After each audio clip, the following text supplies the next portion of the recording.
on Chapter 3, entitled Perdita. I don't know how well this is going to work, but we're going to give it a try. I'm at El Paseo, riding my bike, having my cup of coffee, trying to be socially isolated. We'll see if the police let me tell you a story here.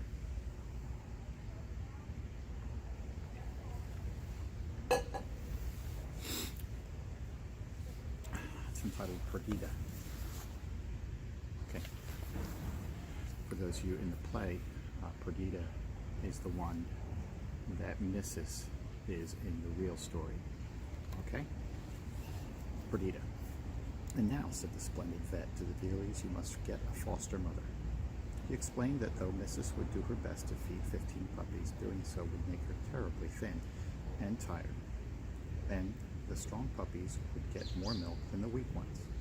The puppy Mr. Dearly had brought to life was very small and would need special care. The largest pup of all had a black patch over its ear and one side of its face. This is a bad fault in a Dalmatian which should be born pure white. As Mr. Dearly had told Corella DeVille, some people would have drowned this patched pup because it would never be valuable. But the Dearlys felt particularly fond of it because it had started life with a bit of a bad luck. And they liked being able to recognize it until the spots started to come through some weeks later. The big puppy with the patch and the small, delicate puppy were the only ones that could be told apart from the others. The splendid vet said the foster mother would have to be some poor dog who had lost her own puppies but still had milk to give. He thought he could find such a dog, but as he wasn't sure, the Dearlys had better telephone all the lost dogs' homes. And until the foster mother was found, they could help Mrs. by feeding the puppies with a doll's feeding bottle or an old-fashioned fountain pen filler.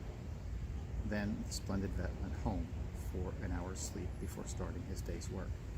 Nanny Cook got breakfast, and Nanny Butler took Pongo for a run. And Mrs. was persuaded to leave her family for a few minutes' walk. When she came back, Mrs. Dearly had tidied the cupboard.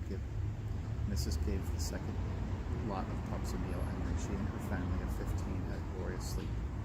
And Pongo, down in the kitchen, had a glorious sleep too, knowing that all was well. As soon as the shops opened, Mrs. Dearly went out and bought a doll's feeding bottle and a fountain pen filler. And then Mr. Dearly and the nannies took turns feeding the puppies.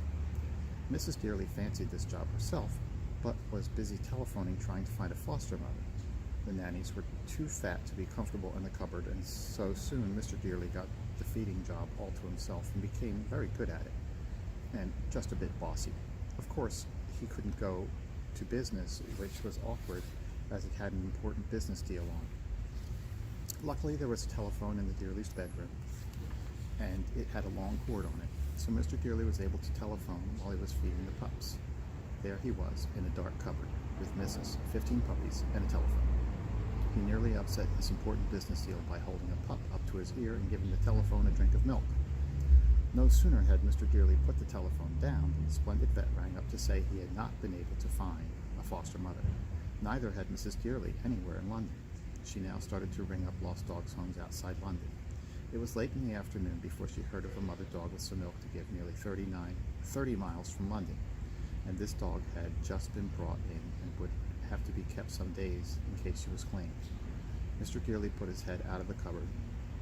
After being up all night and feeding the pups all day, he was beginning to feel pretty tired, but he was determined to go on helping Mrs. until a foster mother arrived. Why not go and see if you can borrow that dog? He said. Say we'll give it back if the owner turns up. So Mrs. Dearly got in the car from the old stable at the back of the house and drove off hopefully, but when she got to the dog's home, she found that the mother dog had already been claimed. She was glad for the dog's sake, but terribly disappointed.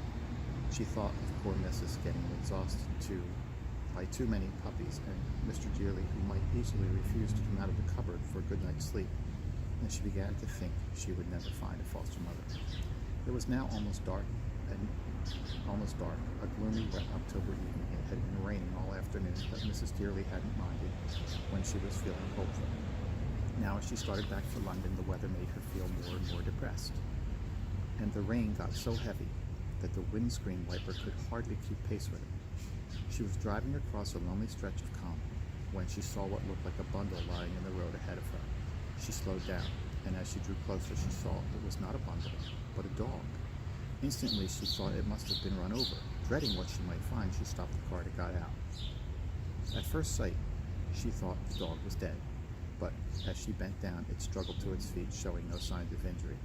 It was plastered with mud, and she could not see what kind of dog it was. What she could see by the light of the car's headlights was the poor creature's pitiful thinness. She spoke to it gently. Its drooping tail gave a feeble flick, then drooped again. I can't leave it here, thought Mrs. Dearly. Even if it hasn't been run over, it must be near starvation. Oh dear. With 17 dogs at home already, she had no wish to take back a stray, but she knew she would never bring herself to hand this poor thing in at the police station. She patted it and tried to get it to follow her. It was willing to, but its legs were so wobbly that she picked it up and carried it. It felt like a sack of bones. And she noticed this. She also noticed something else. Hurriedly, she laid the dog on the seat of the car on a rug and then turned right. Then she saw this was a mother dog, and that in spite of the starving condition, still had some milk to give. She sprang into the car, drove as fast as she safely could. Quite soon she was in the London suburbs. She knew it would take her some time to get home because of the traffic, so she stopped at a little restaurant. Here the owner let her buy some milk and cold meat and lent her his own dog's dishes. The starving dog ate and drank ravenously, then at once settled to sleep. The nice owner of the restaurant took back his dishes and wished Mrs. Dearly luck as she drove away. She got home just as the splendid vet was arriving to see Mrs. and the puppies. He carried the stray dog down to the warm kitchen. After a careful examination, he said that her thinness was due more to have had puppies than a long starvation, and that if she was fed well, the milk intended for her own puppies might continue. He guessed they had been taken away from her and she had gotten lost looking for them. She ought to have a bath, said Danny Cook, or she'll give the puppies fleas. The splendid vet said a bath was a good idea, so the dog was carried into a little room which had been fitted up as a laundry. Danny Cook got on with the bath as fast as she could. She was afraid Mr. Dearly might want to do the job himself. Mrs. Dearly had gone upstairs to tell him what was happening. The stray seemed delighted with the warm water. She had just been covered with soap when Pongo came back from a walk with Nanny Butler and ran through the open door of the laundry. He won't hurt a lady, said the splendid vet.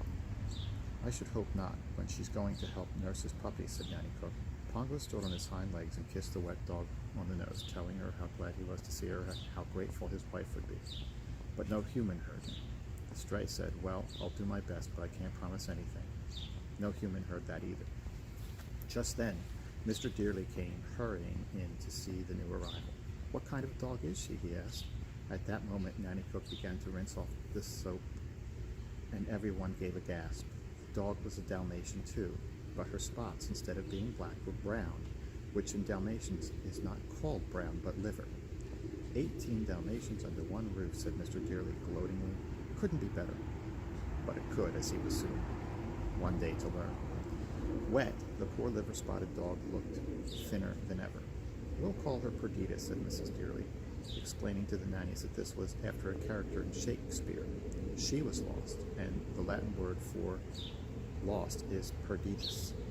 So she patted Pongo, who was looking particularly intelligent, and said anyone would think he understood, and indeed he did, for though he had very little Latin behind cave canem,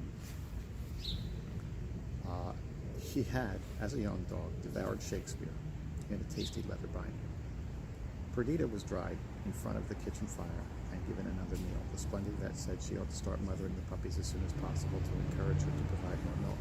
So after she was quite dry and had a nap, 2 puppies were removed from the cover while Mrs. went out for a little air. The splendid vet said she would not know that they had gone, which is possible, as she could not count as well as Pongo could. But she knew all about the puppies going because Pongo had told her that she had sent up polite messages to Perdita. Mrs. felt a bit unhappy about giving any of the puppies up, but she knew it was for their own good. Before leaving, the splendid vet warned the Dearlys that if Perdita could not feed the puppies, they must not be returned to Mrs., for her sense of smell would tell her that they had been with some other dog and she might turn against them. And this does happen with some dogs. It would never have happened with Mrs., but it will already have been seen that she and Pongo were rather unusual dogs. And so was Perdita. And so, if people only realized it, are many dogs. In fact, usual dogs are really more unusual than unusual dogs. Anyway, Perdita was able to feed the two puppies. Pongo went upstairs and told Mrs., though to the Dearlys it only sounded like a thumping of his tail. Then he said good night and went back to the kitchen where his basket was ready for him. Perdita had the basket Mrs. usually slept in. She had fed and washed the two puppies and was now having a light supper. The splendid vet said she must eat all she possibly could to get her strength back. Pongo had a snack himself to encourage her. Then the nannies went to bed, and the kitchen was left in darkness except for the glow from the fire. And when the two puppies were asleep, Perdita told Pongo her story. She had been born in a large country house not far from the common where Mrs. Dearly had found her. Although very pretty, she had been less valuable than her brothers and sisters. Her spots were rather small, and her tail inclined to curl. It had straightened as she grew older. As no one rich or important wanted to be her pet, she was given to a farmer who, though not cruel to her, never gave her all the love Dalmatians need, and he let her run wild, which is not good for any kind of dog. A time came when she felt a great desire to marry, but no marriage was arranged for her. As the farm was over a mile from any village, no dog could come courting her. So one day she set out to find a husband for herself. Her way to the village lay across a common where she saw a large, handsome car which had been driven onto the grass. A group of people were having a picnic, and with them a superb liver-spotted Dalmatian. Now, liver-spotted Dalmatians are unusual. Perdita had been the only one in her family and always thought of herself as a freak. She instantly knew that the dog on the common was no freak, but a most valuable animal, for he wore a magnificent collar and was being offered a piece of chicken by a richly dressed lady. At that moment he saw Perdita. It was love at first sight. Without even bothering to eat the chicken, he came bounding to her, and they were away in the wood together before anyone could stop them. Here they made swift arrangements for their marriage, promising to love each other always. Then the happy husband told the wife she must of course come and live with him, and led her back to the common. But as they reached it, along came the farmer Perdita lived with, in his rattling old car. He dragged her into it, and the picnic party bundled her husband into their car. Both dogs struggled and howled, but it was useless. The cars drove off in opposite directions. 9 weeks after the marriage, Perdita had 8 puppies. The farmer did not give her extra food or help her feed the puppies himself, so she got thinner and thinner. By the time her family was a month old, she was just skin and bone. Then the farmer put down some food for the puppies to eat, and quickly learned how to, but they still went on taking all the milk Perdita could give, so she never had a chance to regain her weight. She was such a young mother, barely full-grown herself, but she loved her babies dearly and all she could for them. And as she got thinner, they got fatter. The spots on the Dalmatians began to come through after 2 weeks, but the time Perdita's family was 6 weeks old, it was obvious they were going to be beautifully marked and very valuable. Perdita heard the farmer say to a stranger who came to the farm one morning. She was still hoping to feed them. They would eat all the farmer offered, and then come to her for milk. Then she said they would all have a happy sleep in the old box she had given for a bed. One afternoon she awoke to find not one puppy in bed with her. She searched the farmhouse, she searched the farmyard, no puppies anywhere. She ran onto the road, fearing that they might have been run over. On and on she went, pausing every few minutes to bark. No answering puppy bark came to her. Soon it began to rain. She thought of the puppies, all getting wet, and barked more and more desperate. A car nearly ran her over her. She saved herself only by jumping into a muddy ditch, where the mud got even into her eyes and ears. By the time she reached the common where she had met her husband, she was shivering and on her legs. The thought of her lost husband added to her misery at the loss of the puppies. She had eaten nothing since the previous afternoon. The farmer gave her only 1 meal a day. At last, faint with hunger and utterly broken-spirited, she collapsed, and there, not long after, Mrs. Dearly found her. That was Perdita's whole story, except that she never told Pongo that the farmer had named her Spotty because she liked Perdita so much. Pongo sympathized with all his heart and did his best to comfort her. He said she did not think the puppies were lost. It was more likely they had been sold, perhaps to a stranger who came to see them. And this might be the best thing that could have happened to them, for if they were valuable, they would surely be well taken care of. There would never be enough food on the farm when they got really big. Perdita knew this was true. And the two tiny puppies in the basket with her were wonderfully comforting. So were the kind things Pongo said about being grateful to her for feeding them. Soon she felt much happier and slid into a warm, well-fed sleep. Pongo lay awake for a long time, wishing Mrs. Hall and all the puppies could be with them in the firelit kitchen. He strolled over and looked at the two puppies asleep with Perdita and felt proud and protected and extremely sorry for Perdita. Really, she was a very pretty girl, if not a patch on his missus. Then he went back to the basket. He had a last wash and settled down. The fire sank lower. Soon the kitchen was lit only by a faint light from the street lamp on the outer circle. Pongo slept, Perdita slept, and the two puppies, who had come successfully through their first day in the world, slept as peacefully as if they had been their own life. Up in the cupboard, Mrs. had just served supper for 8 and was a trifle tired. Mr. Dearly had served supper for 5 and was so exhausted by his day of puppy feeding that he had to crawl out of the cupboard on his hands and knees. Mrs. Dearly got him to bed and fed him with hot milk from the thermos. They slept with their door open in case Mrs. needed anything, but she was very peaceful. Though just before she fell asleep, she did wonder a little bit about the strange female down in the kitchen with Pongo. She didn't worry exactly, she just wondered. On the top floor, Nanny Cook slept dreaming of Dalmatian puppies dressed as babies, and Nanny Butler slept dreaming of babies dressed as Dalmatian puppies.